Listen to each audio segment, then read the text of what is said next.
Здравствуйте, цар. Прывітанне, княжна. Калі ласка, магу, умею, практыкую. Нам казали, прочитайте и... А что хотел сказать автор? И причем запытывались на российском. И зноўку застаецца вот гэта, як гэта, маргінальная частка нацыянальна свядомых, якія наноў пачынаюць працэсы адраджэння, агітацыі і ўсё такое. Распаўсюду беларускасці ў Беларусі, гэта ўвогуле дзіўна гучыць. Белорусизация Беларуси. За 2 дня нация не делается. Это процесс пошука. Соблазняют тем, что они белорусы. И вот там рождается Честность – это не национальная идея. Працягваем шукаць, прамаўляць, намацваць беларускую нацыянальную ідэю. Усім прывітанне, в эфіры чарговы выпуск праграмы «Ідэя X». Праграмы, падчас якой мы працягваем шукаць, прамаўляць, намацаваць беларускую нацыянальную ідэю. Як звычайна з вами Зміцер Лукашук, а шукаць і прамаўляць гэтую нацыянальную ідэю мы сёння будзем з госцяй, якую я даўно хацеў бачыць у нас у студыі. Ну і нарэшце склалася, прычым радасна тое, што склалася, гэта не па зуме пагаварыць і сустрэцца, а яна адмыслова на запіс нашай размовы, на фармуляванне нацыянальнай ідэі прыехала да нас у студыю. Такім чынам сустракайце. Акторка і вядучая, кіраўніца праектамі фонда Тутака, вядоўца літаратурнай YouTube праграмы «Смаленне вепрука».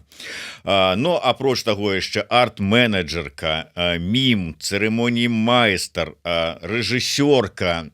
Мне падаецца, можна працягваць і працягваць і працягваць бясконца. Бясконца, безумоўна. Добрый дзень, Зміцер. Наста Суханосік, прывітанне, Наста. Вітаю вас, вітаю ўсіх, хто глядзіць нашу размову. Наста, я калі думаў, што вот нарэшце гэтая дзяўчына, гэтая вядоўца, вось гэтай праграмы прыедзе да нас, і вот сама назва «Смаленне вепрука», у мяне такое адчуванне, што вот для пераважнай большасці беларусаў, ну, можа быць, там трошку старэйшага пакалення, гэта святое дзеянне, смаленне вепрука у пэўным сэнсе і ёсць, ну, вельмі значная там ідэя, скажем так, ці дзеянне, ці ўвогуле. А як вы лічыце? Ну, слухайце, па-першае, трэба адразу сказаць, што смаленне вепрука не ўсе ведаюць, адкуль пайшла гэтая назва. І я цяпер не буду распавядаць. 21 стагоддзе, можна, слухаць, загугліць. Google вам, боженька, для чаго даў? А як цяпер, насамрэч, вельмі модна казаць, заютубіць. Таму што цяперашняе пакаленне не проста гугліць, яно ютубіць, глядзіць відэа, кароткія, доўгія. Заклікаю ўсіх, заютубце, смаленне вепрука. У гэтай перадачы мы абмяркоўваем не толькі літаратуру і аўтараў, але і сучасны стан увогуле культуры, можна так сказаць. Але тут адразу я мушу папярэдзіць, я твар праекту, я прамаўляю ўсё, што напісаў аўтар. А аўтару тут я здыбаю капялюш. Гэта Алесь Кіркевіч, ён аўтар нашай перадачы, і усе сэнсы, што ўкладваюцца там, гэта ўсё ж такі ў асноўным яго думкі. Я дзесьці там падыходжу трошкі да рэдактуры, але аднак ж такі тут уся перавага і пашана яму.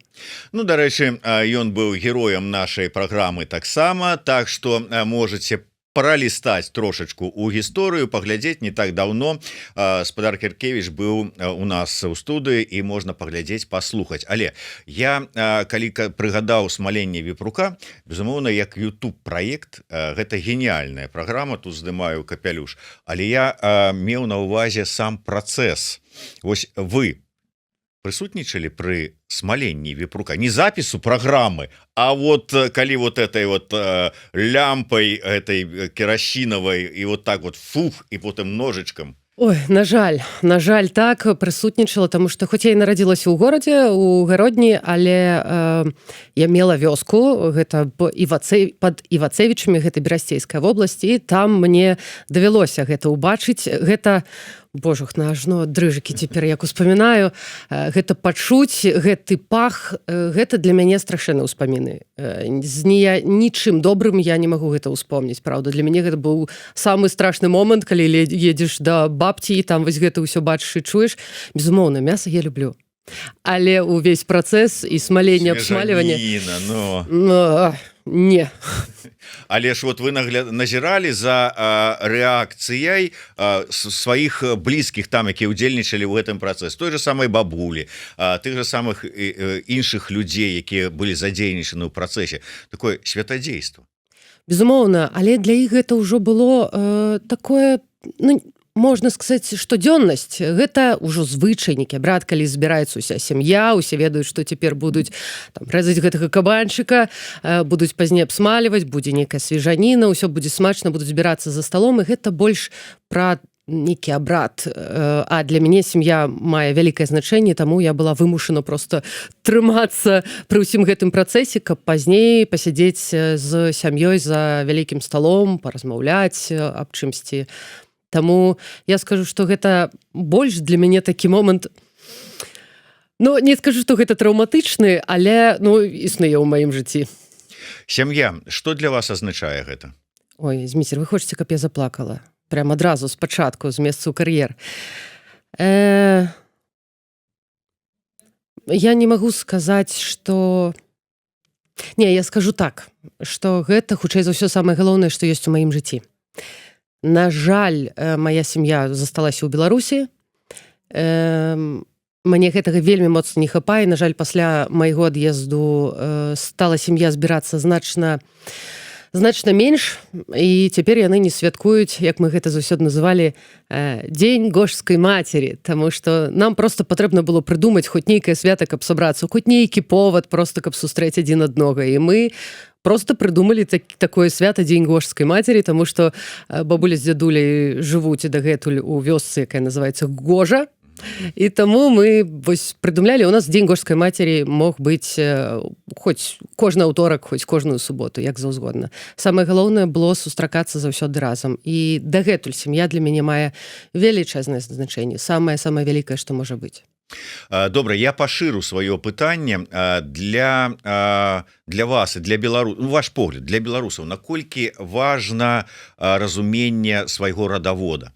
Вот не толькі сям'я, вот гэта тыя, хто побач, там твае бацькі, там жонка, дзеці, бабуля, можа быць, а погляд туды, далей, твае продкі, цікавасць да нейкага там умоўнага пятага калена.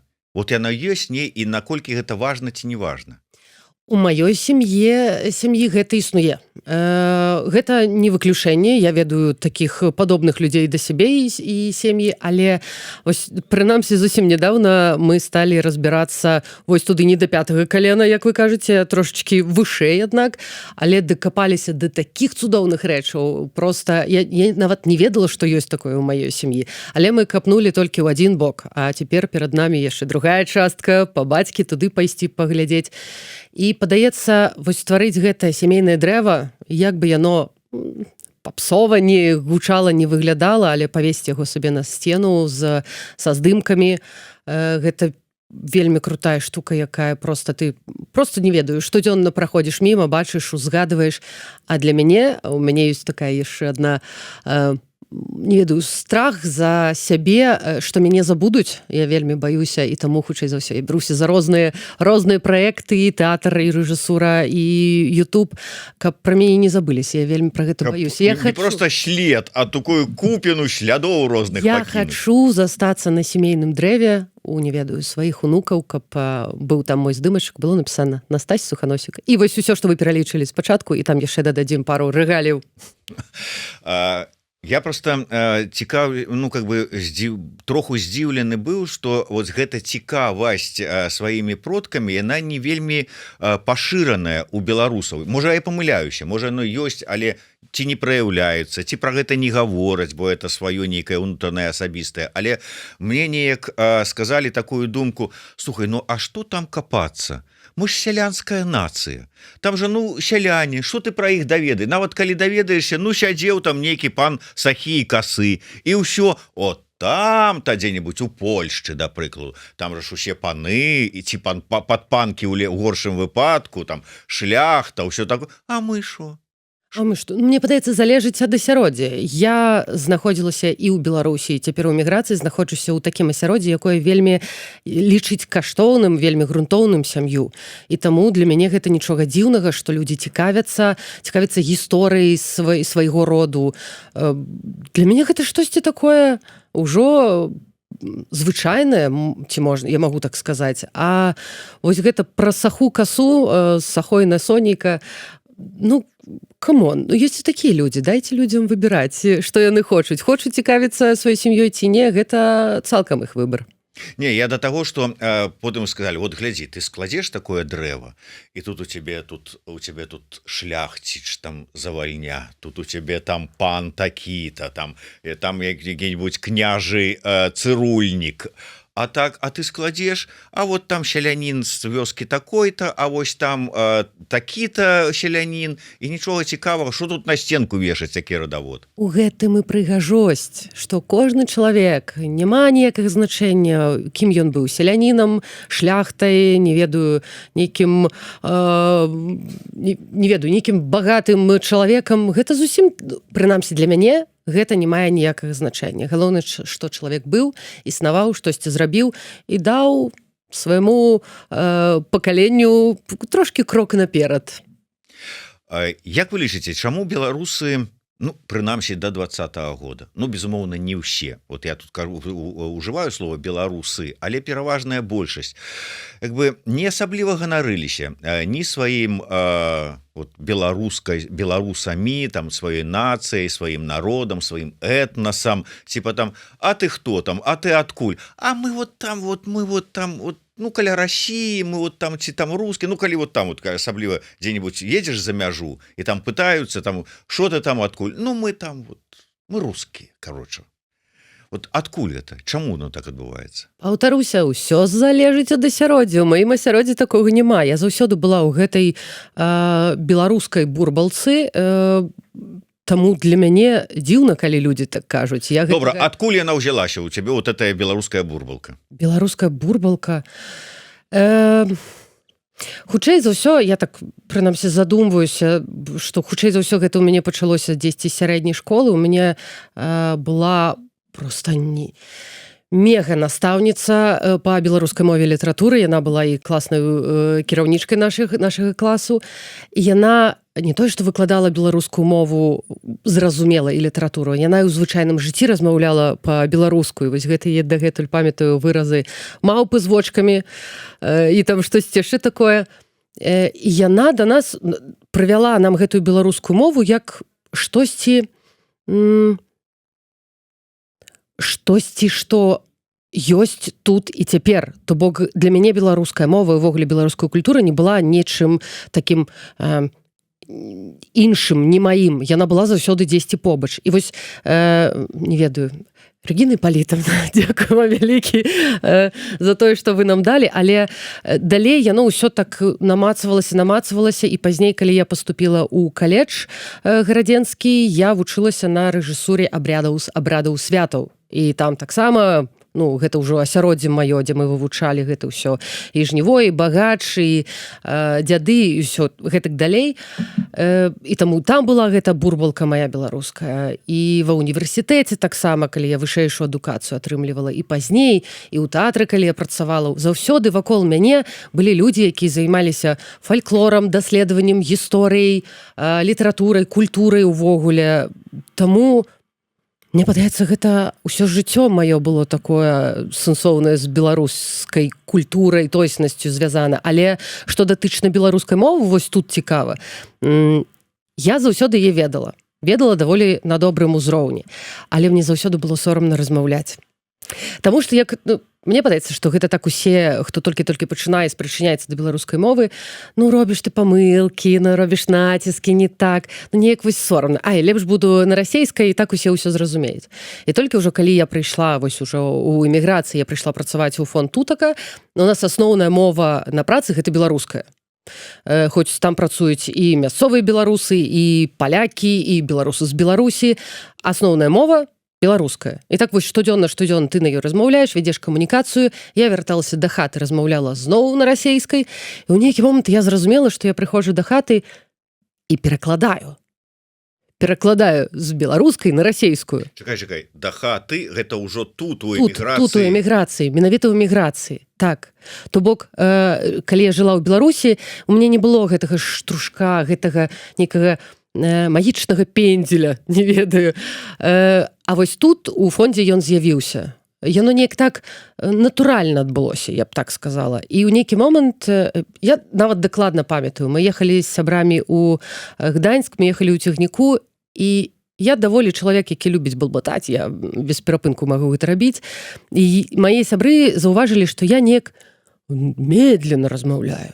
І штосьці вось сваю думку ўсё как-тось кручу. І яны запыталіся: ты хочаш па-беларускай там на беларускай сказаць? Так, ну выбачайце, у мяне там па-беларуску думка ёсць, фармулявалася, трэба яе перакласці. Так давай, мы ж цябе разумеем, мы таксама беларусы. І так склалася ўсё абсалютна нармальна, што я цяпер размаўляю штодзённасці на беларускай мове, хоць вакол мяне ў асяроддзі шмат беларусаў, якія надалей размаўляюць на расейскай. Я не лічу гэта нейкім, не ведаю, выбітным сваім дасягненнем. Гэта адбылося натуральна, і зычу такога шляху для кожнага беларуса. Слухай, вот зычыць вось гэта, не знаю, ці добра гэта зычыць такога кожнаму беларусу ў сённяшніх умовах. Он пойдзе сабе нармальную работу выканкаме нойдзе, без этой вашай беларускай мовы, там універсітэтаў няма беларускамоўных, там, ну шо, навошта вот это вот жадаць? Ну як? Ну, беларуская мова – гэта адна з крыніц нашай ідэнтычнасці. Беларуская мова, яна заўсёды дзесьці там ляжыць. Просто яе у нас, як цяпер у Беларусі, наколькі я ведаю, наколькі хапае мне маіх ведаў у сферы адукацыі, што цяпер гэта больш як факультатыў. То бок гэта не асноўны напрамак, што дзеці вывучаюць, ну, за выключэннем, безумоўна, беларускамоўных школ і садочкаў. Але яна, гэта беларуская мова, ляжыць, гэта наша ДНК, яно там ужо ўпісана. І, прынамсі, зноў-такі паўтаруся, ўсё маё асяроддзе разумеюць беларускую мову. Яны могуць на ёй не размаўляць, але разумеюць. І таму я зычу знайсці гэты вось момант, знайсці гэты. Паклічце мяне, я зраблю магічны пендзель. Наста, вот вам не падаецца, што вы зараз уступаеце ў супярэчнасць, у спрэчку, у нейкі двубой, і увогуле з беларускай, як гэта сказаць, ну, з беларускім вот этим супрацьпендзелем ці яшчэ што-небудзь, увогуле з беларускай гісторыі, таму што, як слушна заўважыў наш вядомы гісторык Павел Церашковіч, у беларусаў такая ёсць каштоўная ці наадварот хібная рыса, як абраная ідэнтычнасць. Вось вы сказалі, наша беларуская ідэнтычнасць, а ў нас та ідэнтычнасць, яна абіраецца. З часоў яшчэ тых, памятаеце гісторыю сям'і Івановскіх? Нагадайце, калі ласка. Калі 3 браты, і потым кожны абраў сабе сваю ідэнтычнасць. Адзін літоўскую, другі польскую, а трэці па астатачнаму прынцыпу беларускую. І у нас зараз таксама гэтак жа. Як сказаў калісьці Зміцер Дашкевіч, беларусамі не нараджаюцца, беларусамі становяцца. Так адкуль жа у нас наша ідэнтычнасць, закладзеная ў ДНК, калі яна ў нас абраная, вызначаная, вызначаецца там ці яшчэ як-небудзь? Але гэта справа выбару. Во, менавіта. Справа выбару. Ты выбираешь, што ў цябе будзе, а не тое, што у цябе выбара іншага няма, у цябе это ў ДНК прапісана. Не, я кажу, не, тут я буду спрачацца. Я кажу у тым сэнсе, што яно дзесьці там ляжыць. Не ўсім абавязкова трэба размаўляць на беларускай мове. Не абавязкова чытаць беларускую літаратуру, глядзець беларускі YouTube і цікавіцца беларускімі медыя. Не абавязкова. Кожны чалавек мае свой выбар. Калі яму зручна быць у расейскамоўнай бурбалцы, не ведаю, зноў-такі гэта туды на ўсходнюю мяжу, яго больш цікавіць тая ўсходняя культура, я не змагу яго пераканаць і не буду гэтага рабіць. Гэта не мой абавязак. Я магу прапісаць гэтага магічнага пендзеля, але гэта не азначае, што ён спрацуе. Абсалютна. Кожны чалавек штодзённа робіць выбар. Размаўляць мо на беларускай, ці на расейскай, ці на іврыце, ці на польскай. Абірай сам сваю нацыянальнасць. Калі табе так зручна, слухайце, ну, я з Гародні, я ведаю, што такое карта паляка. Ну, камон. Людзі жывуць з двума нацыянальнасцямі, і з трума. Ну, нават калі паглядзець, ну, мы, беларусы, увогуле такі, падаецца, унікальны народ. Калі нават успомніць гэты момант, што ў нас было 4 правапісы адначасова, і неяк ужываліся, і не драліся, і жыло... Цяжка, магчыма, было дзесьці адзін аднаго зразумець, але неяк выжылі. Ой, Настя, я думаю, вы тут зараз як тут уздымецеся, як будете тут спрачацца супраць усёй гэтай вот гісторыі беларускай. Не тое, што вот у нас там дзесьці закладзена, як даміной ты выбіраеш там шашачку якую, выцягнуў расійскую ідэнтычнасць, там польскую ідэнтычнасць. Не, у нас беларуская, это потым неспрыяльныя умовы прымушаюць беларусаў прыстасоўвацца і называць ім. А насамрэч, там, як это мне Надзея Нортон неяк сказала, першая прэзідэнтка Асацыяцыі беларусаў в Амерыцы, мы, можа, там абраслі там скурай такой вось на ідэнтычнасці іншай, там, амерыканскай, калі там патрапіў у Амерыку, польскай, калі атрымаў карту паляка і пераехаў у Польшчу, там, яшчэ якой-небудзь. А шкарбане што-небудзь, нейкі трыгер, як 20-го года, да прыкладу, а адтуль беларускасць так і прэ. Бо яна вот там закладзеная, а не вот это вот все вот выбіраю у пэўны момант, так, як там ініцыяцыя, да, адбываецца. Ну, мне падаецца, што Зміцер, аднак ж такі вы спрошчваеце. Я не буду ні ў якім разе вас пераконваць. Ну, пераканайце мяне. Не. Колькі вы мяне не прасіце, не буду. Вы самі зрабілі свой выбар. Вы самі зрабілі выбар быць беларусам, быць такім, якім вы ёсць цяпер. Такім медыйным. Вось, як гэта, у мяне ж польская мова дзесьці там у галаве цяпер. Цяпер у мяне наадварот здарваецца перыядычна, што я цяпер з польскай на беларускую перакладаю. Мяняе сваю ідэнтычнасць. Слухайце, гэта я зрабіла свой выбар. Я выбрала быць беларускай. Гэтага ў мяне ніхто не забярэ. Калі я захачу зрабіць сабе карту паляка, каб мець магчымасць пацвердзіць свае карані, таму што ў мяне ёсць польскія карані, і я, гэта вяртаючыся да вашага першага пытання. Так, у маёй сям'і ёсць і палякі, і беларусы, і рускія. Гэта такая мешанка, як і у кожнага ў Беларусі, як і у кожнага ў Польшы, ва ўкраіне. Можна шмат краінных людзей так пералічваць. Мы знамешаны, і у гэтым ёсць прыгажосць, падаецца. Таму што вось цяпер я буду рабіць як беларуска, не ведаю, я пайду са сцягам на мітынг, і я буду дабівацца дэмакратычных выбараў у краіне. А цяпер я буду, не ведаю, як руская. Я буду сядзець ціхенька, забівацца, каб мяне не чапалі, і няхай яны там все само неяк рассасёцца без мяне, няхай толькі мяне не чапаюць. Не, імперскасць павінна тады. Ну, ёсць розныя рускія, ёсць хорошыя рускія. Ну, аднак ж такі, я буду біцца ў грудкі, не буду вырываць валасы, але, аднак, справа выбару. Кожны чалавек штодзённа робіць свой выбар.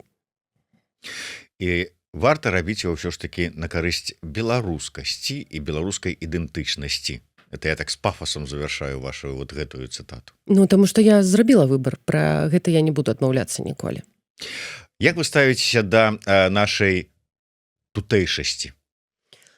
Тутэйшасці. Я, дарэчы, вось цяпер ехала да вас з Беластоку ў цягніку і чамусь якраз такі ўспомніла пра Купалу. Для мяне тутэйшы гэта даволі абразлівае слово. Прынамсі для мяне. Таму што нават калі ўспомніць гэты магічны цудоўны твор Купалы тутэйшы, дзе галоўны персанаж не мог абраць то ён з тымі, гэтыя прыходзяць, я буду пад палякамі, тут буду пад рускімі. І вось таму слова тутэйшы для мяне не вельмі падабаецца, асабліва калі цяпер яшчэ гэтае слово выкарыстоўваюць мясцовыя беларусы на Беласточчыне. Таму што гэта і не вашым, і не нашым. Я буду, вось будзе перапіс насельніцтва, ну, мне не падабаецца то, што цяпер адбываецца ў Беларусі, запішуся я палякам ці полькай. Альбо, калі, напрыклад, не ведаю, вось цяпер было такое класны момант, калі такі даволі знакамітыя музыкі Свада і Нічус, Ніка Юрчук, яна беларускага паходжання, мясцовая беларуска з Беласточчыны, і вось яны ствараюць музыку на падставе беларускага, мясцовага, менавіта беластоцкага фальклору. і ўсе пачалі біцца ў грудкі, так мы ж таксама беларусы, но толькі мы не беларусы, мы тутэйшыя, мы падлешукі, ці мы мясцовыя, ці мы меншасць, хоць меншасць насамрэч беластачане вельмі не любяць называць беларускія беларусы Беластока вельмі не любяць, калі іх называюць меншасць. Гэта такое для іх таксама не вельмі прыемна. А вось слова тутэйшы я б не хацела, каб да мяне так казалі. Праўда. Я хачу, аднак ж такі не насіць гэта як змяняць капелюш, як змяняць маску ў тэатры. А вось цяпер я буду такая, а вось цяпер я буду такая. Гэта не шчыра, я ўсё ж такі за шчыры выбар. Няхай ён камусьці не падабаецца. Мне па-першае цікава было ваше меркаванне ў любым выпадку наконт гэтага самавызначэння нашага часткі нашага беларускага этнасу, але я яшчэ чаму прыгадаў, таму што фон Тутака, мне тут у студыі сядзеў Павел Станкевич, і мы з ім разважалі таксама на гэтую тэму тутэйшасці, і мне заўсёды таксама гэта не падабалася. То бок мне падавалася, што гэта такой страх вызначыцца канкрэтна, хто ты насамрэч такі. Я стану пра гэта сказаў, а ён мне кажа: а я з табой не згодны, я ўвогуле за тое, што гэта вельмі добрае і вызначэнне, і ўвогуле яно шмат карысці беларусам прынесла. Яно дапамагло ім выжыць, можа быць, сказаць. Як лічыце, ўсё ж такі у пэўных, калі з іншага ракурсу паглядзець на гэта, можа і сапраўды так, бегаюць тут то з усходу на захад, то з захаду на ўсход, і типа, хто ты, што ты, а я ах ты, гэты, на табе. І галава з плеч, а тут, а ты хто? А я тутэйшы. Ну ладно, сядзі, мы пабеглі далей. Ну дык і навошта гэтая маска? Я разумею, выжыць. Я разумею, калі гэта адбывалася, напрыклад, не ведаю, гэта вялікае бежанства 1915 года, тое, што адбывалася на Беласточыне, як палілі вёскі, беларусы просто беглі разам усе туды на ўсход. Я разумею, што трэба было штосьці сказаць для прыкрыцця. Гэта, прынамсі, я толькі разумею. Але я не ведаю, апынулася б я ў тых умовах, што б я зрабіла. Сказала б таксама, што я тутэйшая, я полька, калі ласка, не забівайце мяне. Не ведаю. А хто ведае? А што б вы зрабілі, Зміцер? Не, ну глядзі, там ж не абавязкова сказаць, што я полька, ці я беларуска. Тут же, а ты хто? А я не ведаю, хто я такі. Я тутэйшы, а ўшло ў цябе замова такая. Да это нашая, мы тут Ну дык вось, так магло адбыцца тое самае. Ты хто, тутэйшы? А, не вызначыўся, на табе кулю ў лоб. Тое самае. А хто ведае? Мы, слухайце, з вамі пакуль не зрабілі гэтую машыну часу, каб паспрабаваць дзесьці пабыць. І не хацелася б мне, шчыра кажучы, трапіць у гэтыя часы. Мне падабаюцца часы, у якіх я жыву. Шмат чаго змяняецца, і гэтыя часы дакладна запомняць людзі надоўга. Але датычна тутэйчасці я для сябе вызначылася. Я зрабіла выбар, я буду гэтага прытрымлівацца, а што датычна Станкевіча, я вярнуся ў Беласток, а мы з ім добра паразмаўляем на гэтую тэму. Ой, не зайздрошчу я табе стана. Але часы пераменаў, да, як неяк сказала адна моя калежанка, сяброўка, кажа, мы ўсе марылі жыць у часы пераменаў, но хто ж ведаў, што мы будзем жыць спачатку у часы страшнага ковіда, потым у часы рэвалюцыі, потым у часы эміграцыі, потым яшчэ ў дадатак часы вайны, і зараз невядома, што чакаць далей. От перамен захацелі, да? Але калі тут узгадваць яшчэ раз Паўла Станкевіча, то гэта ўсё, гэта яго любімая фраза, Павел Лявонович, вам прывітанне, гэта ўсё справа падыходу. Як бы я не хацела спрачацца з гэтым выразам, але аднак, насамрэч гэта так працуе. І ўсё справа твайго падыходу, як ты да гэтага ставішся. Для мяне, напрыклад, міграцыя, я ніколі не думала, што ў мяне будзе вымушаная міграцыя. Я заўсёды хацела паспрабаваць дзесьці пажыць. Мне было цікава, таму што я нарадзілася ў Беларусі, ўсё жыццё там пражыла. А як у іншых краінах? Як там працуюць, як там плацяць падаткі, як там у краме купляюць, замаўляюць каву, нейкія такія простыя рэчы. І я задумвалася аб тым, каб паехаць дзесьці пажыць. Хто ж ведаў, што станецца на нас такі 20-й год, і ў мяне будзе вымушаная міграцыя. Але цяпер мой падыход, што мне гэта падабаецца. Я не думаю, што калі б я засталася ў Беларусі ў 20-м годзе б не выйшла, я б была тая, хто я ёсць. Цяпер я сабой магу ганарыцца. Мне не сорамна за свой выбар, мне не сорамна за мае словы, і я ведаю, хто я ведаю, я ведаю, кім я хочу стаць, калі вырасту. І я ведаю, што я беларуска, і таму тут для мяне ўсё, як кажуць, тут усё адназначна. Это калі ўжо прыгадалі стану, ну все, апошні раз. Спадзяюся, на сённяшняй праграме ўзгадываем. Мы разам з ім былі на адном мерапрыемстве тут у Варшаве, і у межах гэтага мерапрыемства была прэзентацыя вынікаў даследавання, які праводзіў прафесор Вардамацкі. І ён апытаваў беларусаў у Беларусі, і адна беларуска, там, ну, грамадзянка Беларусі, на пытанне, хто такія беларусы, яму сказала: тыя, хто не з'ехаў. Вот. Ну і мы там са станкевічскай кампаніяй стаім, вот, і Стана так паглядзеў на нас, а там былі вот усе з'ехаўшыя, і ён мясцовы, так бы мовіць, польскі беларус, які паглядзеў на нас і кажа: так я тут з вас адзін беларус, бо я нікуды не з'язджаў. Гэта гісторыя вам настолькі спадабалася, што я яе чую ўжо, магчыма, ў 5-й ці 6-й раз. Ты нават учора Станкевічу яму прыгадывала пра гэту гісторыю. Вось, бачыце, якая выдатная гісторыя. Гэта ўжо такая байка, якая проста разыходзіцца і пайшла далей у людзі. Але насамрэч, вот, як вы лічыце, хто з'ехаў, наколькі вось гэтыя з'ехаўшыя, яны губляюць сувязь, ну, не тое, што са сваёй ідэнтычнасцю, тут не, але вот з Беларусю, з краінай, з падзеямі, якія там адбываюцца. Наколькі мы разумеем беларусаў, якія там? Мне даволі складана адказваць за ўсіх, і не буду гэтага рабіць, праўда. З тымі, з кім я падтрымліваю сувязь, я магу сказаць, што яны надалей трымаюць сваю ідэнтычнасць. Яны надалей штосьці спрабуюць рабіць. Я не кажу цяпер там пра палітычныя нейкія там моманты, рухі, а я кажу просто пра захаванне сябе, сваёй ідэнтычнасці, сваёй гісторыі, культуры, традыцыі і гэтак далей. Гэта маё асяроддзе.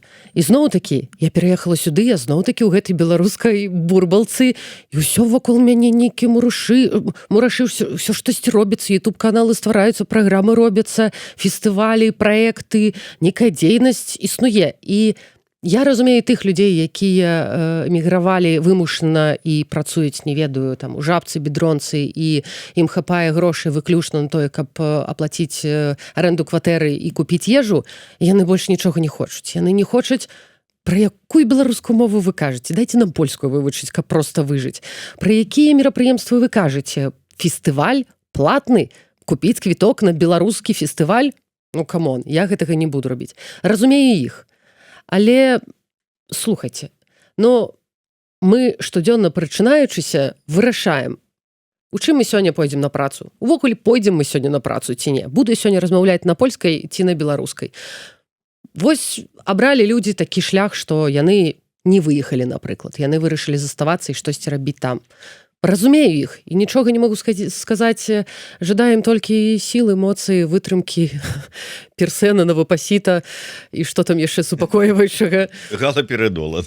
Канешне. Ну, і нам так таго ж самага зычу. Праўда, таму што нам таксама цяпер гэтага моцна не хапае. Цяпер пасля ўжо там, пайшоў які 6-й год пасля падзей 20-го года, то і цяпер пайшла новая хваля вось гэтых дэпрэсій у людзей, якія павыязджалі. Я кажу там, напрыклад, выключна па сабе. Я там трымалася пасля 20-го года, а вось цяпер мяне накрывае. Вось цяпер я разумею, як там мне, не ведаю, як мне цяжка ў эміграцыі. Хачу я вярнуцца ці не хачу. Мяне такі, як гэта кажуць, крызіс ідэнтычнасці, не ведаю, ці можна так сказаць. Ну, я працягваю лічыць сабе беларускай, але ці іду я ў правільным накірунку? У мяне шмат пытанняў да сябе, шмат пытанняў для тых, хто застаўся, і для тых, хто выехаў. І не ведаю, ці я знайду на іх адказы. Цікава паразмаўляць, цікава даведацца думкі іншых, але ў першую чаргу хачу пазнаць сама сабе. Я нават у сацыяльных сетках у мяне пасля 20-го году і стаіць такі, як гэта, статус ВКонтакце, як называюць. Была акторка ў пошуках сабе. Я, праўда, я дагэтуль знаходжуся ў пошуках. Я дагэтуль хачу даведацца, кім ж я хачу стаць. У мяне ёсць думкі, але хто ведае, што там будзе.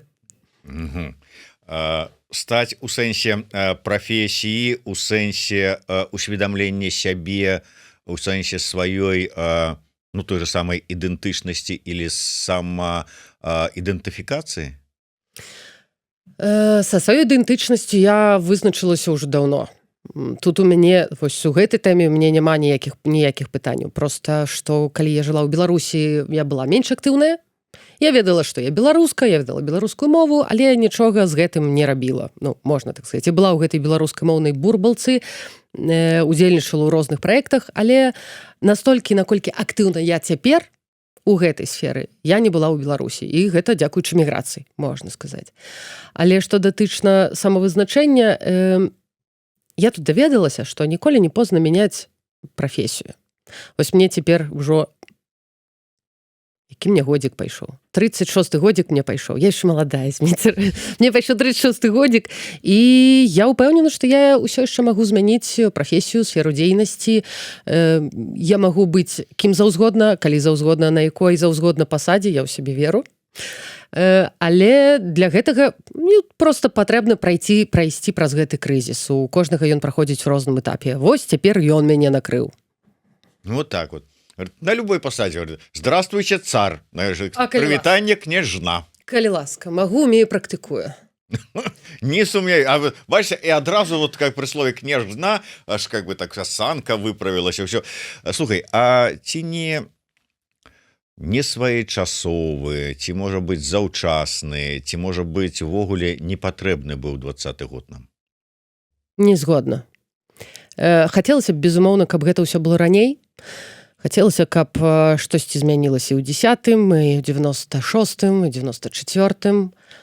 Ввогуле, каб у 94-м усё пайшло па іншому плану. Але, паўтаруся, машыны, часу няма, мы не можам вернуцца. Мы можам паразважаць. Ведаеш, чаму я прыгадаў гэта? Я слухаў развагі на тэму несвоечасовасці ад Олега Латышонка, які неяк там разважаючы на тэму паўстання Каліноўскага сказаў вот такое, што не своечасовае оно было у тых умовах. Моцная імперская царская Расія падымаць супраць яго паўстання. Было відавочна, што паўстанне ўзброенае нічым не скончыцца. Яно чым скончылася? Траціна на шыбеніцу, траціна на палях пагібла, траціна паехала ў Сябір, і яшчэ частка сказала: ой, мы поляки вообще, причем тут мы да, не в ту дверы вайшлі, да, і гэтак далей. Заўчасна, правда, ён заўчасна сказаў тое ж самае і пра першае паўстанне, я маю на увазе салідарнасці. Вот першыя там гэтыя гады дзеяння да ўвядзення, што заўчасна паднялі, яшчэ Савецкі Саюз быў моцны і гэтак далей. Тое ж самае можна сказаць і пра 20-й год. Са спадаром Олегам у мяне была размова на гэтую тэму. Можна, дарэчы, заклікаю. А магу прарэкламавацца? Конечно. Я заклікаю паглядзець. У нас на YouTube-канале Фундацыі Тутака можна паглядзець відэа-падкаст са спадаром Олегам, які я якраз таки праводзіла, была па той бок мікрафона. І я ў яго запыталася, дакладна не памятаю пытанне, як гучала, але якраз такі на гэтую ж самую тэму. Ці на яго думку беларусы зрабілі ўсё правільна, ці не запозна, ці не зарана, гэта было заўчасна. На што ён сказаў: я цяпер не змагу зрабіць цытату, заклікаю, паглядзіце, напішыце тут у каментарах, ці паглядзелі, як дакладна спадар Олег адказаў на маё пытанне, але ён сказаў: усяму свой час. Вось проста трэба было ў гэты момант сабрацца. І ў гэты момант у 20-м годзе мне было 30 год, і я была гатова выйсці на плошы, была гатова выйсці на гэтыя мітынгі. У 10-м годзе я была не гатова. Я была хоць даволі дарослым чалавекам, але, на маю думку, дзіцём. Усяму свой час.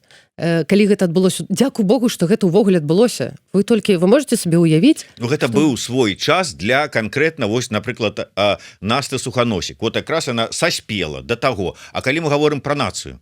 Для Насты Суханосік і яшчэ колькі мільёнаў беларусаў, якія выйшлі? Штосьці зашмат нас Суханосік было, паглядзіце на здымках, паглядзіце на праспект. Уплывовая асоба, ну што ж? Не, просто такіх... Таксама не люблю гэта слова, але ўсё ж такі абудзіўшыхся было больш. Большасць прачнулася, большасць зразумела. Я недавно, ось, дарэчы, глядзела вашу праграму з... Боже, хто вылецела з Олегам, з Белсат вядучы Олег Залеўскі. Ён, дарэчы, вось вельмі слушную думку сказаў, мне спадабалася, што просто усе думалі, што яны меншасць, што вось яны такія супраць улады, ну, ай-яй-яй, што мы зробім? А калі выйшаў на вуліцу адзін другі, аказалася, што нас большасць.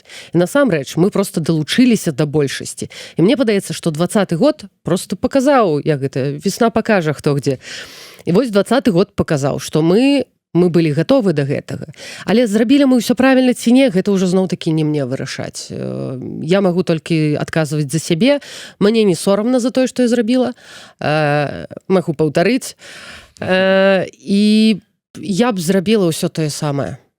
Праўда. І калі б мне хапіла б, магчыма, галавы, сілы, думак і жадання зрабіць гэта ў 10-м, я б зрабіла гэта ў 10-м.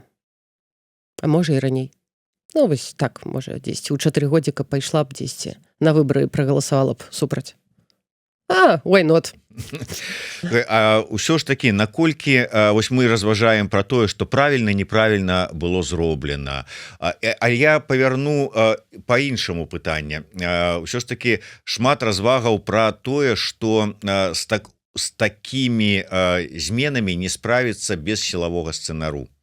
Наколькі, на твой погляд, беларусы як народ схільныя да менавіта вось гэтага крывавага супраціву или там змагання за сваё, нягледзячы на страты?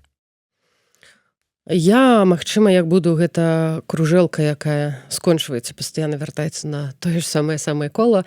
Я ведаю, што ў маім асяроддзі, што я і што большасць маіх знаёмых супраць гэтага сілавога варыянту рэвалюцыі. І я вельмі не ведаю, радая, што скончылася ўсё такім чынам, у сэнсе, што не пайшло далей, не дайшло да яшчэ большай крыві, не гледзячы на ўсе гэтых загінулых, наколькі людзей дагэтуль сядзяць у турмах, колькі палітзняволеных. Я вельмі рада, што мы не пайшлі далей. Я б не змагла ўзяць у рукі зброю. Я б не змагла пайсці далей. І калі б хтосьці з майго асяроддзя б гэта зрабіў бы, я думаю, што гэты чалавек не быў бы маім сябрам альбо знаёмым. Таму вельмі складана адказваць за большасць, і не буду гэтага рабіць. Не буду браць такую адказнасць на сябе. Не імкнуся ў палітыку ніколі туды не пайду, каб адказваць і прапаноўваць штосьці велізарнай колькасці людзей. Але, паўтаруся, добра, што ўсё скончылася мірна. Канешне, не абдымкі, кветачкі і так далей. Гэта таксама такое сабе, на мою думку. Але мы паказалі, што мы годныя. Мы паказалі, што мы не пойдзем са зброяй далей, таму што калі б паказалі, хутчэй за ўсё скончылася б усё значна горшымі стратамі. Ой, мне так песімістычна цяпер у галаве, Зміцер. Так песімістычна, што ж, ну, правда, хочацца неяк... Усё ж такі хочацца неяк больш пазітыву ў гэтым жыцці. І 20-й год паказаў, паўтаруся, што мы годныя, што мы абудзіліся, што мы гатовыя да пераменаў, што мы гатовыя да дэмакратычнай краіны, да дэмакратычных выбараў, што мы гатовыя да самаідэнтыфікацыі, да вызначэння беларус ты ці не беларус, ужо абяры, як вы казалі раней, абяры ты ўжо не будь тутэйшым. Але мы яшчэ такая юная, маладая нацыя беларуская, нягледзячы на тое, што ўжо даўно чуваць пра беларусаў, але дайце нам час. Я думаю, што мы яшчэ пакажам усяму свету, хто такія беларусы. Просто я чуў такое меркаванне, што, умоўна кажучы, калі вот уявіць нейкое такое працэс фармавання ці усталявання нацыі, нацыянальнай свядомасці, як цэмент, вот каб ён застыў і стаў вось такім непарушным блокам цэментным, вот вызначэнне тваёй нацыянальнай ідэнтычнасці, ведаеш, як цэмент размешваюць вадой, так вось гэты цэмент, яго трэба размешаць на крыві пакутнікаў за нацыянальную годнасць і гонар. А пакутнікаў ужо колькі было за гэтыя стагоддзі беларускіх пакутнікаў? Тут просто тысячы імёнаў можна пералічыць. хочется яшчэ, мне не хочется. Не хочацца і імёнаў тысячы. А чаму вось гэты, умоўна кажучы, непарушны блок так і не застыў? Ці застыў? Нацыя сфармавалася? Не, я ўпэўнена, што не. Зноў-такі гэта выключна маё меркаванне. Я думаю, што ў нас наперадзе яшчэ доўгая дарога дадому. А як так атрымліваецца? Усе вакол нас фактычна, ну вот, хто раней, хто пазней, але ў прынцыпе вызначыліся. Нават, і это не мае словы, а майго сябра украінскага палітолага, нават украінцы ўжо вызначыліся. Дакладней было сказано так: ніхто больш не зрабіў для канчатковага фармавання украінскай нацыі, як Пуцін са сваёй вайной. Ну нават яны ўжо фактычна завяршылі гэтыя свае нацыябудаўнічыя там вызначальныя працэсы, а ў нас яшчэ шлях наперадзе. Я думаю, што яны зрабілі проста свой выбар. Яны вырашылі, як у 14-м пайсці з крывёй, адбівацца да апошняга. Мы, беларусы 20-го года, вырашылі ісці іншым шляхам. Таму цэмент не застыў, гэта 100%. І я думаю, што гэтаму будынку яшчэ... Вось, цэмент гэта што? Гэта ж толькі фундамент, гэта база. Гэта тое, на чым будуецца хата, не ведаю, велічэзны торговы цэнтр. Але цэмент яшчэ трошечкі жыженькі, дайце нам час. Я думаю, што такога магутнага цэменту праз... Не ведаю, хочется верыць, канешне ж, у лепшае. Праз 5, 10, 20 год. Дай Бог, не 100, не 200, але мы убачым змены. Мы ўжо бачым гэтыя змены. Ну, тут ніякай супярэчнасці няма. Мы ўжо бачым змены ў беларусах, якія адбыліся. Я не кажу цяпер толькі выключна пра 20-й год, тому што 20-й год гэта там маё пакаленне. Пакаленне больш старэйшых людзей, яны даўно ўжо ведалі, хто яны, як яны хочуць.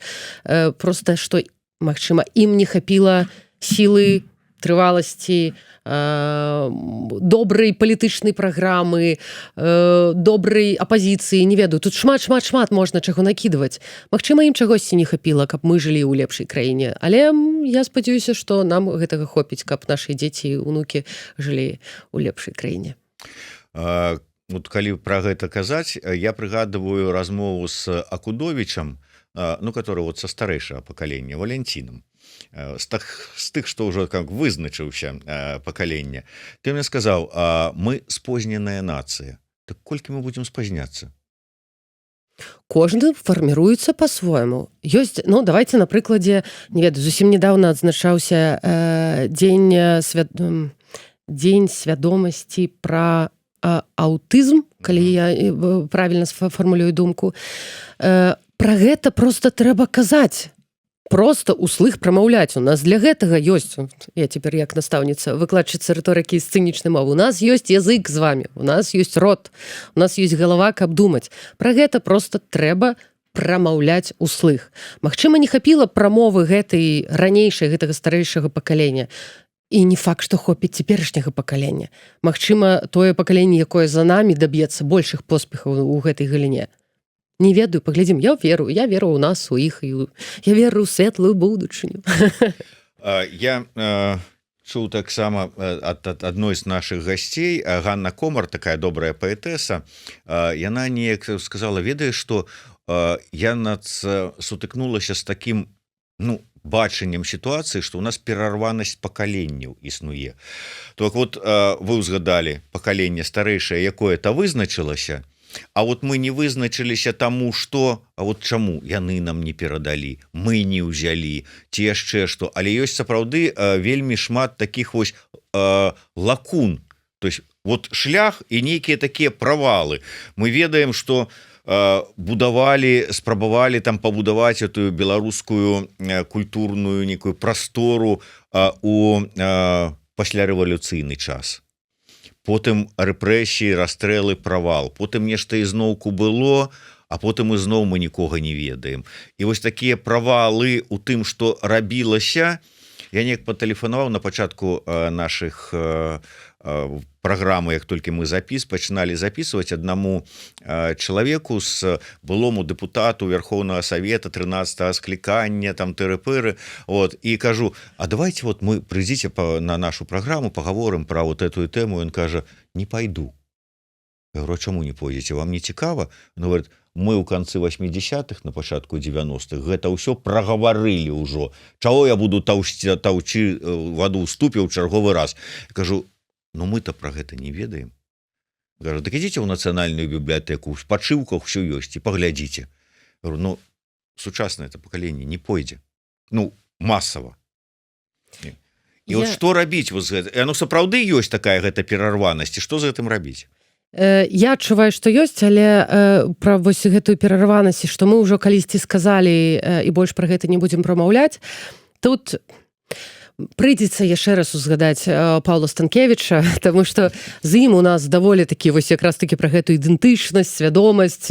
Мы шмат на гэтую тэму размаўляем, таму што працуем разам. І з ім у мяне адбылася размова, што вось аднойчы мы зрабілі класны праект, выпусцілі некалькі кароткіх відэа, і ён кажа, давайте паўторым гэта па-польску. Кажу, навошта? Ёсць па-беларуску. А таму што трэба, таму што палякі не будуць глядзець на беларускай мове, хоць там ёсць і субцітры. І тое самае наадварот. Таму што пра адную тэму трэба казаць з розных бакоў. Гэта нават на прыкладзе, не ведаю, беларускага Ютуба. Нельга проста, каб з'явіўся, не ведаю, беларуская нацыянальная ідэя ад Дмітрая Лукашука на Еўрарадыё, і ўсё. Вось толькі ён будзе адзін прамаўляць, і вось паглядзіце ўсе выпускі, больш мы нічога не будзем рабіць. Ніфіга так не працуе, як бы вам зміцер не хацелася. Ну, камон, так не працуе. Такіх праектаў мусіць быць шмат. І з розных бакоў мусіць улівацца інфармацыя ў вушы маладога пакалення, калі можна так сказаць. І таму існуюць вось гэтыя лакуны, таму што калі я расла, мне ніхто нічога не распавядаў, што ёсць дэмакратыя. Я такога слова, ну, дзесьці там, канешне, на паліталогіі штосьці мы дзесьці вывучалі, але на паліталогіі мы хутчэй спалі і адсіжвалі проста свае гадзіны, якія патрэбна адсядзець. Але ніхто не даводзіў нам інфармацыю, што можа быць інакш. А я, не ведаю, 17 год ніколі б не дадумалася пайсці ў нацыянальную бібліятэку, пашукаць, як нехта там на 13-м сазыве такі-то там распавядаў. Не, гэта не працуе. Штодзённа працаваць над гэтым, штодзённа даводзіць інфармацыю, штодзённа разважаць. Ну, і гэта адказнасць кожнага чалавека. Калі чалавек не хоча ў гэтым круціцца, не хоча ніякіх зменаў, яму вельмі добра падабаецца ў эміграцыі ці заставацца ў гэтай акупаванай Беларусі, ну, я не магу яго заставіць пайсці ў бібліятэку і прачытаць нейкую важную літаратуру. І прачытаць нават Янку Купалу яго не змагу заставіць. Ён хутчэй прачытае які-небудзь Татлер или Касмаполітан, што там яшчэ выдаецца ўвогуле, выдаецца, не ведаю. Але з розных бакоў інфармацыя мусіць даносіцца. І тады гэтыя лакуны будуць запаўняцца. Дарэчы, пра Купалу і ўвогуле пра беларускую літаратуру, ужо калі на тое пайшло. Асабліва класічную. Слухайце, ну вот што магла выхаваць гэтая літаратура? Якую там вот жаданне там я беларус, шашку нагала, там да я зараз чым пакажу. Ой, бедны несчастны гаротны. Ой, вот са сваімі крыўдамі, вот праз вякі, праз стагоддзі, некуды нясу сваю крыўду, шэрае нізкае неба беларускае, там нейкія балоты палескія пад нагамі, і я вот пруся, бедны несчастны гаротны. Каму гэта цікава? Хто захоча быць такім вот бедным гародным у лапцях і з мехам сваіх крыўдаў за плячыма? А гэта ўжо, мне падаецца, задачка для настаўнікаў беларускай літаратуры, якія ў школе нам толькі гэты першыя крокі. Ну, давайте будзем сумленнымі, не бацькі нам прыносяць кніжкі, хаця моя сям'я хутчэй за ўсё тут выключэнне. Мне з самага дзяцінства ўжо былі казкі на беларускай мове. Ну, то бок, у мяне была гэтая магчымасць, мне чыталі на беларускай мове казкі.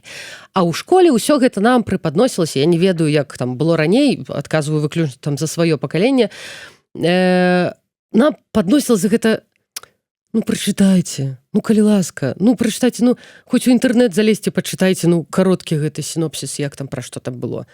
Ніхто не прывіваў гэту любоў, ніхто не распавядаў нам казалі, прачытайце і а што хацеў сказаць автар? І прычым запытываліся на расійскай, напрыклад.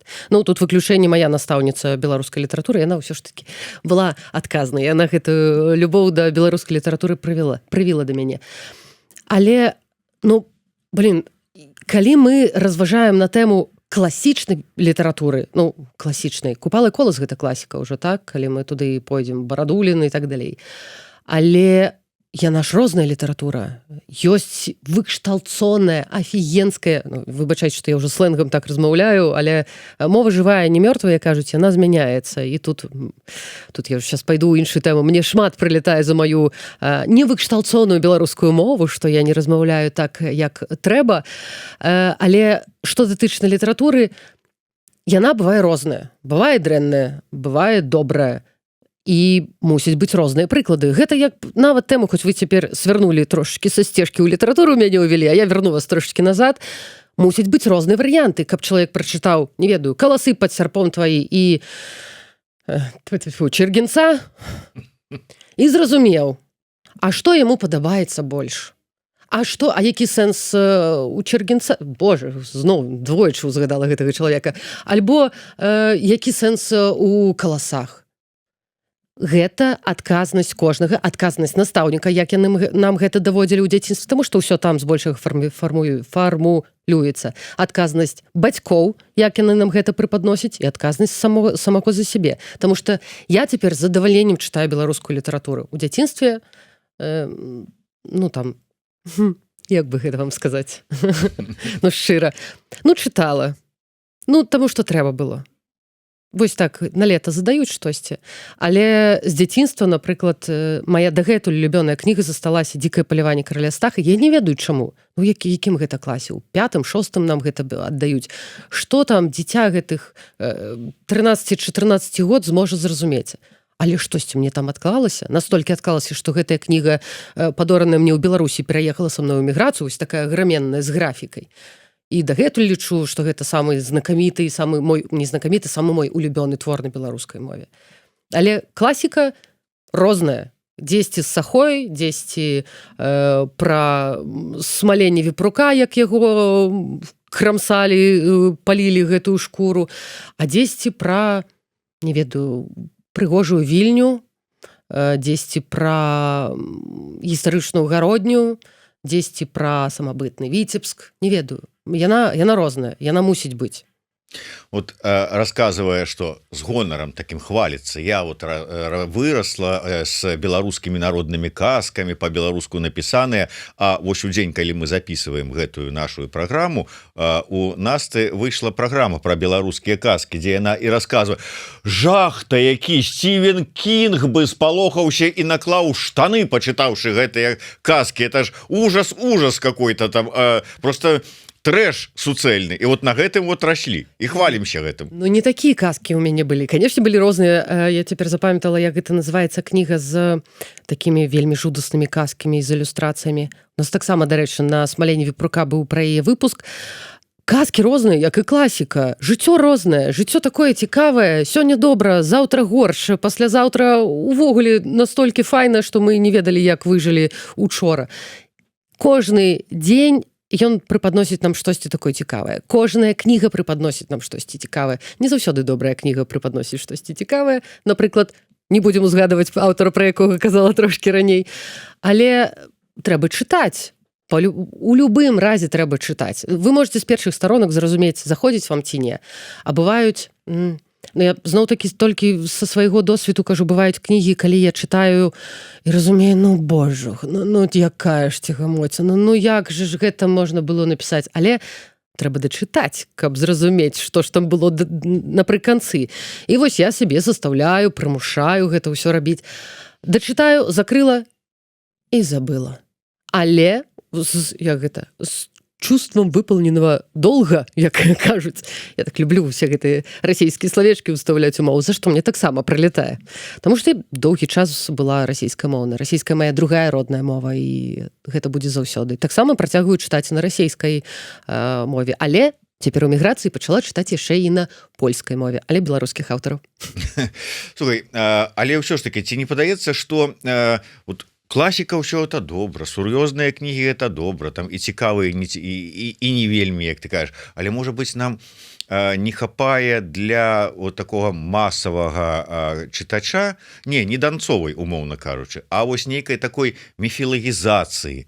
Вот каб можна было сапраўды пачытаць, ух, так мы што якія, там пачынаючы ад умоўнага храбрага сердца і заканчиваючы там, я не ведаю, нейкай фэнтэзі, дзе мы там умоўныя там беларускамоўныя аватары дзе-нибудь там ратуем цывілізацыі.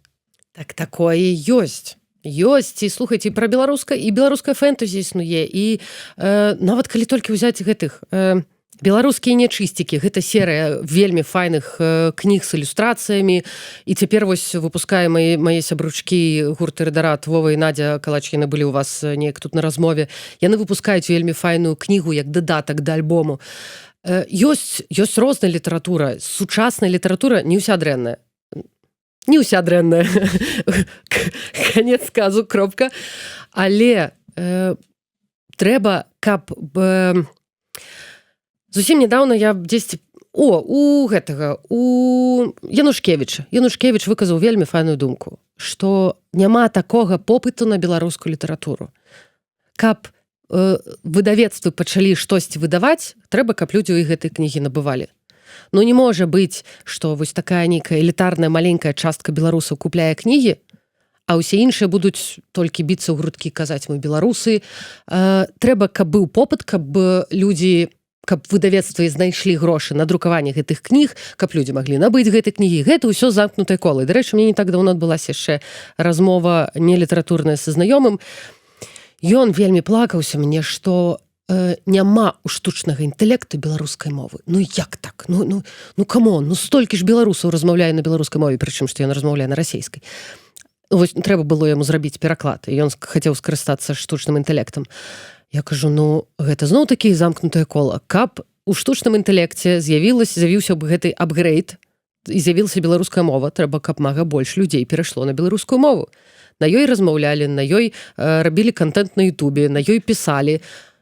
І тады толькі з'явіцца, тады вось гэтыя распрацоўшчыкі, гэтыя технарі зразумеюць, што беларуская мова мае попыт, давайце-ка мы увядзем гэта, зробім апгрейд, не ведаю, штучнага інтэлекта, аплікацыі, прылады. А калі няма гэтага попыту, не раздаюцца магічныя пендэлі, як мне калісьці далей. Не раздаюцца так, вось так масава. Кожны прыходзіць сваім часе. Мы сапраўды у гэтым замкнутым нейкім замкнёным коле апынуліся, і пасці Господі Лукашенко колькі разоў з этой нагоды казаў: вот калі будзе запатрабаванасць у беларусаў, то і беларускамоўныя там класы школы паадчыняем і ўсё. І сядзім, чакаем, пакуль у беларусаў аднекуль з'явіцца гэтая запатрабаванасць. Ці той же самы Бабарыка в 20-м годзе мне ў інтэрв'ю таксама казаў, што вот калі мы дасягнем дабрабыту, тады мы будзем уже тады гаварыць пра адраджэнне нейкае нацыянальнае, культурнае і ўсё астатняе. То бок і сядзім, таксама чакаем, пакуль у нас там вот ўсё з'явіцца, і тады мы, можа бы, такі зноўку мы вяртаемся да таго, колькі будзем чакаць. Гэта піраміда Маслоў.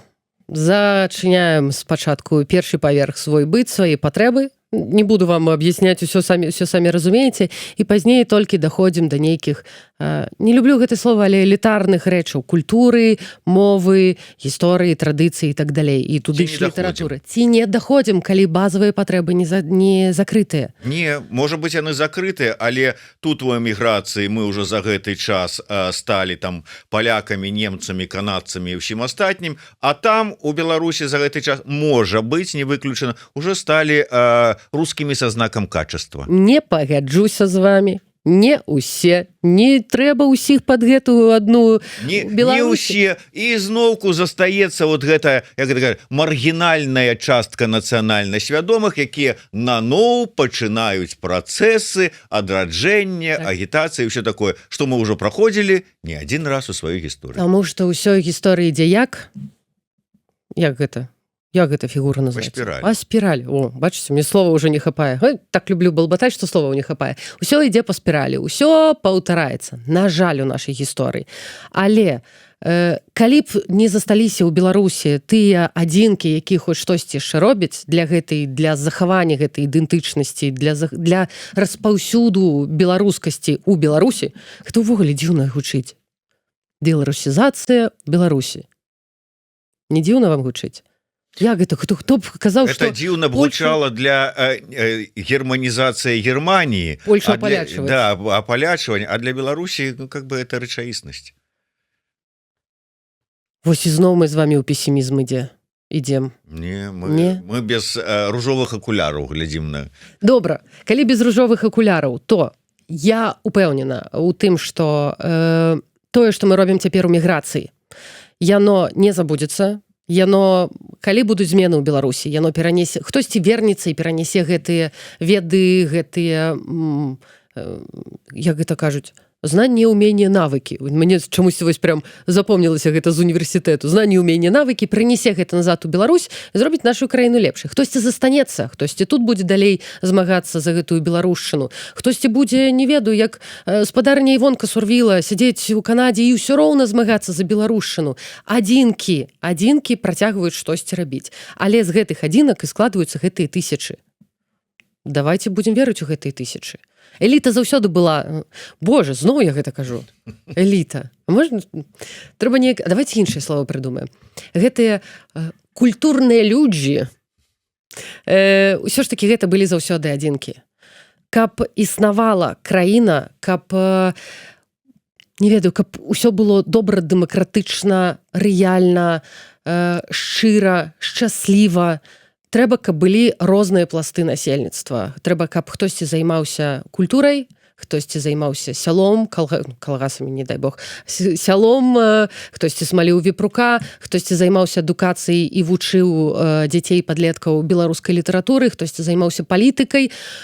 Гэтыя пласты насельніцтва, яны мусяць быць. Яны не можа па-іншаму існаваць краіна. Магчыма, я праз год-два буду размаўляць неяк інакш, але на дадзены момант я магу сказаць, што я веру ў будучыню нашай Беларусі.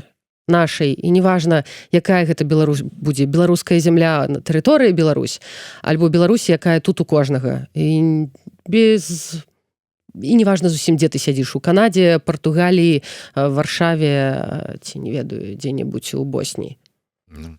Дзе твоя Беларусь? Туць, да? Так. Туць-туць. Туць-та туць, але я не ведаю нават, што нам з гэтым рабіць, таму што, ведаеш, я нават чуў такое меркаванне, кажу, ну вот чаму ніяк беларусы не могуць беларусізавацца? А на што сказалі, а можа вот это у нас вот шлях такі, вот такая наша вот беларуская, как бы так, я не ведаю нават, гістарычная дарога, по якой мы ідзем, што нам не трэба гэтай беларусізы. Можа, ввогуле, как бы гэта не нашага беларускага этнаса, вось гэтыя ўсе прычындалы кшталту мовы і ўсяго астатняга. А можа, мы проста не любім прымус? Можа, не трэба нас прымушаць. Дайце нам ісці сваім шляхам. Дайце нам столькі часу, колькі патрэбна.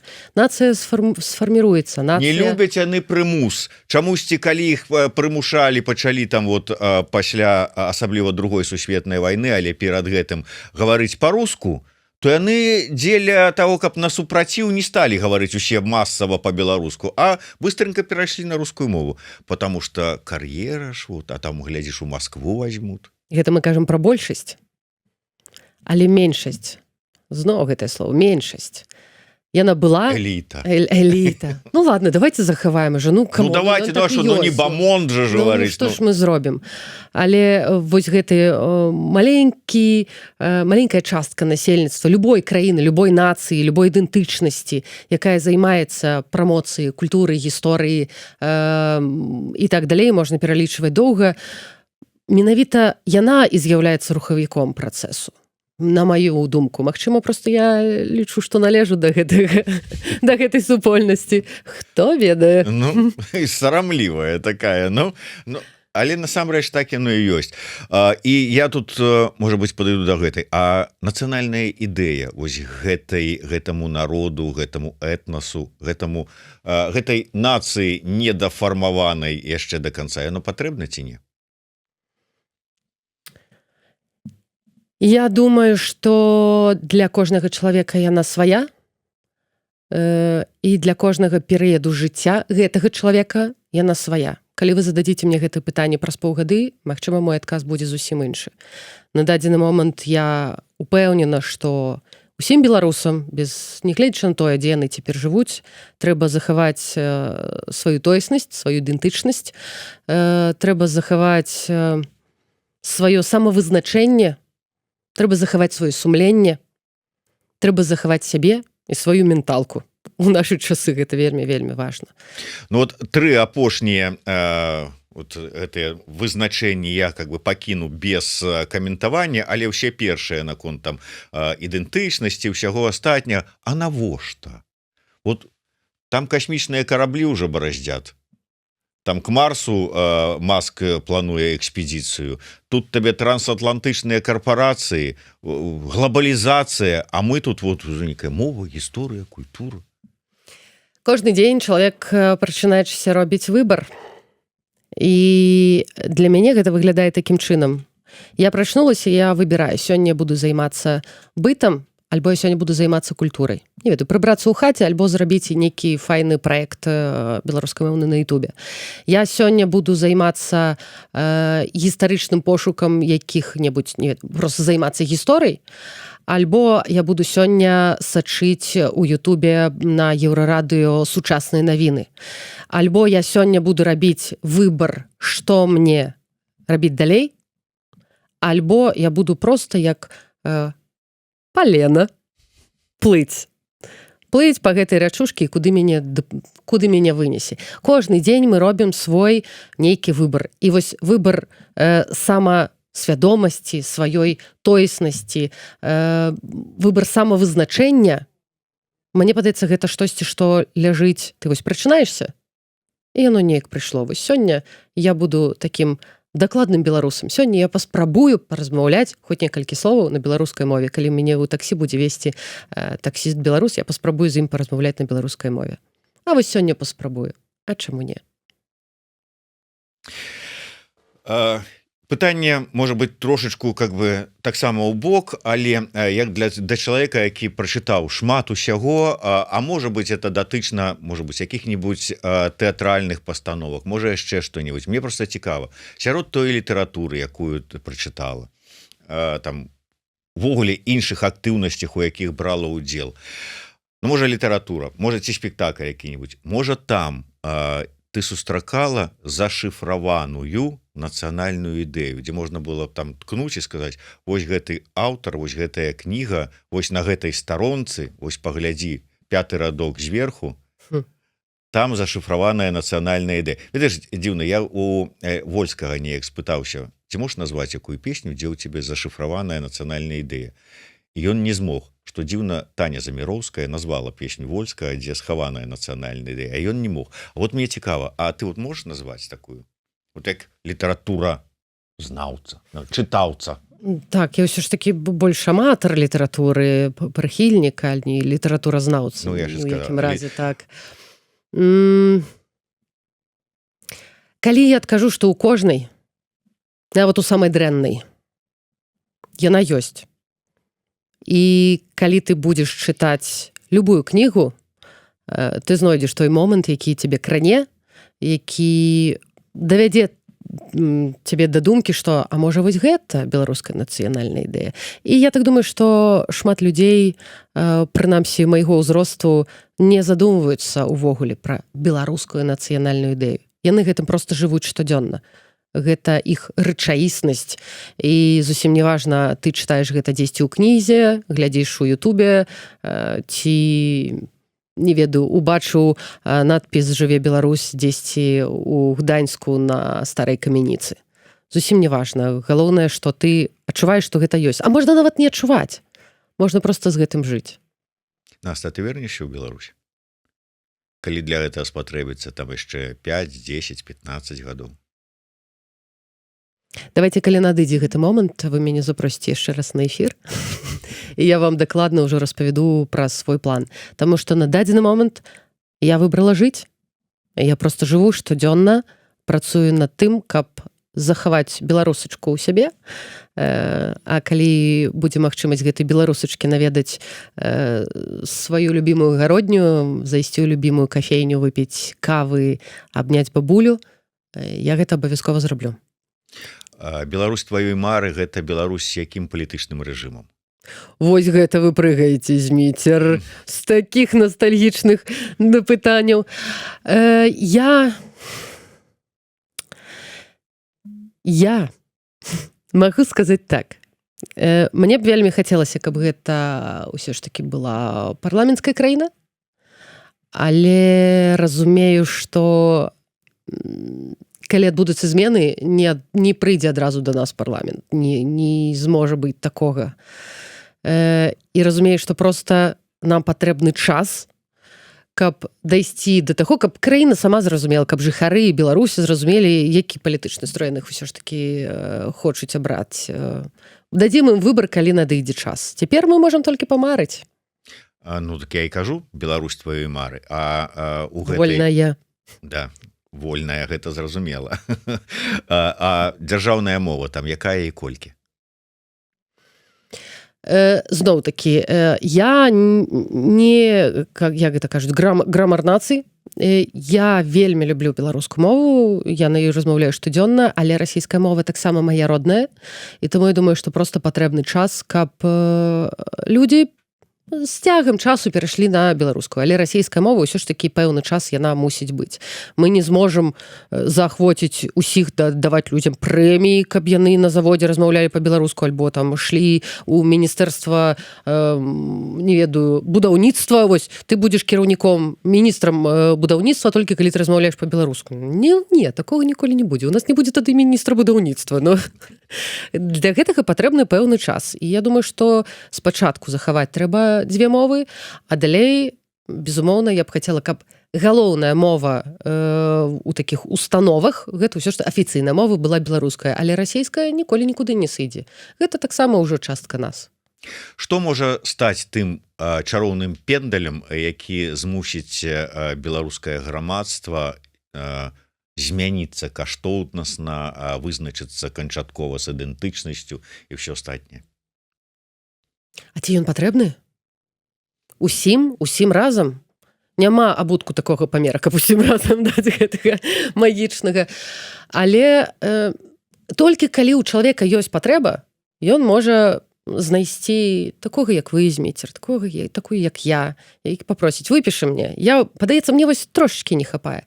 А калі ў чалавека няма такой патрэбы, то ты не мусіш яго прымушаць. Гэта таксама гвалт. Не патрэбе справа, разумееш, вот для кагосьці такім трыгерам, што трэба нешта змяняць і сваё бачанне і вызначацца, стаў 20-й год.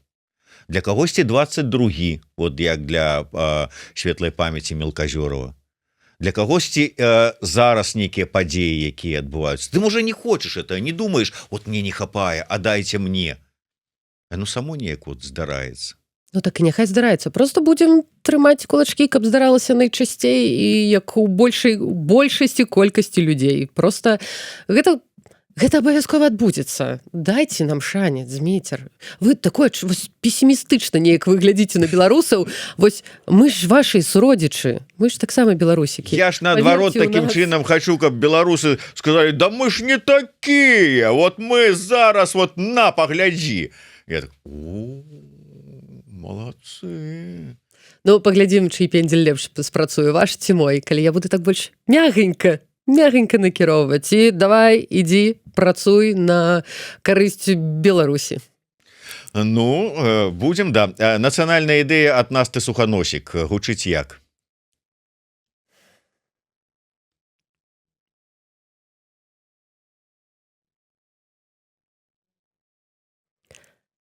Кожнаму беларусу цяпер важна захаваць сябе,